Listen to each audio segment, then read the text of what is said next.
He at $916 million loss. You're a billionaire, Right. an actual billionaire. For real. Did they teach?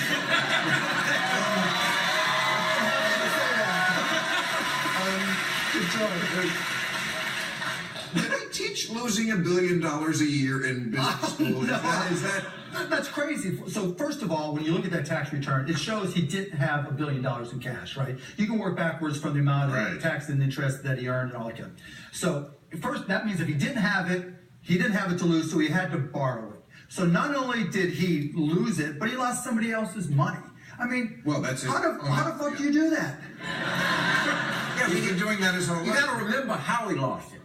He lost it bankrupting 3 casinos. I mean, that's a rigged deal. You're not supposed to. No, that's not how he did it, right? No, he actually took the loans that he got from somebody else for we don't know what, sold those loans because he had personal guarantees, sold them to the shareholders of those casinos. So not only did he fuck the people he borrowed the $915 or $1 billion from, he then fucked the casino shareholders who were little guys who were just trying to own a stock and make some money. So he got double the fun. And don't you think this reveals kind of deeper systemic problem as well, right? The reason he's an idiot. That's definitely the case, but the reason he can do this is because we have a tax code that was written by lobbyists for rich people. No. That is a fact. No. Let me get that out. No.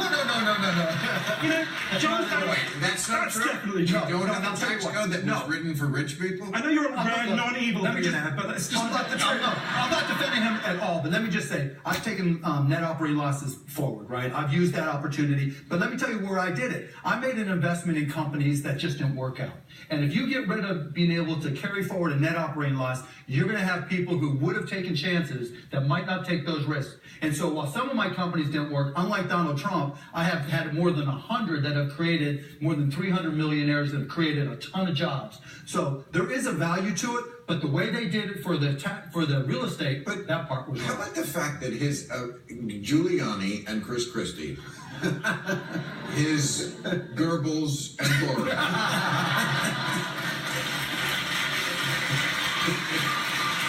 you think Giuliani's daughter's for Hillary? Yeah, she's for Hillary. We're all over TV saying he's a genius. I find that so interesting because in 2012, when Mitt Romney was running, and it was all about the takers, the people who don't pay any income tax, evil takers. Now, when you don't pay any income tax, you're a genius. How they switched that around in 4 years is pretty amazing. And if you want to know that, and do an experiment with that, take any one of Donald Trump's businesses and take away all the things that everyone in this audience paid for with tax. So he can't have the garbage collected. He can't have nothing can be delivered on roads. No one who works for a public school can. All the military he wants, all the programs. The whole thing would collapse in a second. You can't do it without a tax base, and he hasn't contributed a damn penny to it. Yes, sir. I couldn't agree more. And here you get Rudy Giuliani, if we were saying his daughter wasn't for him, the son refused to endorse the run. You got Chris Christie, who's some kind of a robot for Trump. and this is all going, it's all collapsing around him. He's the guy. Not a robot. They don't make them companion animal. Especially Here's what they said. Here's what the Trump campaign said on the tax issue. Mr. Trump is a highly skilled businessman. Doubtful. No. Who has a fiduciary responsibility to his family, his business, and his employees. This is the same argument. Every corporation, same argument they use when they poison a river or move a factory overseas. Hey, please, mic drop. We did it for our family. We did it for our stockholders. We have to act like a sociopath because we have stockholders. And Donald Trump has been going around the country for a year talking about how Ford, you assholes, you move jobs overseas. Can't Ford make the same argument? What about them? Yeah. We got to feed our families. We got to do our stockholders, right?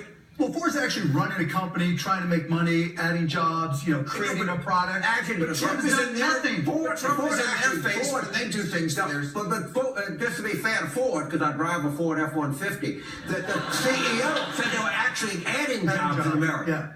Yeah. And, no, he did. Trump is just clueless.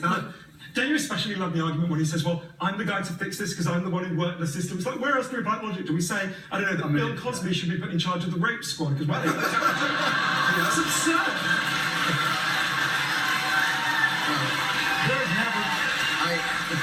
I do use Charles Manson Home Security. It is very, very good.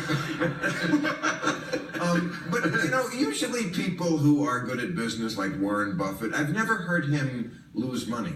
You know, when he invests in something, you're like, wow, he's investing in railroads, and then you read a week later, oh, the railroads are doing well.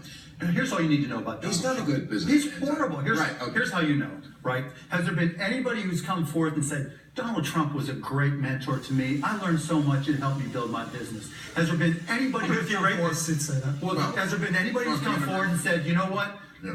I invested in Donald's business and I made so much money. Has there been anybody who came forward and said, Donald Trump invested in my business and he helped me make? No! Right? All you see is, he took this, he stiffed me, he sucked. I mean, exactly. he's horrible at everything. He hasn't been successful at anything. Okay, so speaking of Donald Trump, and hopefully next year we won't anymore. You got it. You know, we started a segment on the show a couple of years ago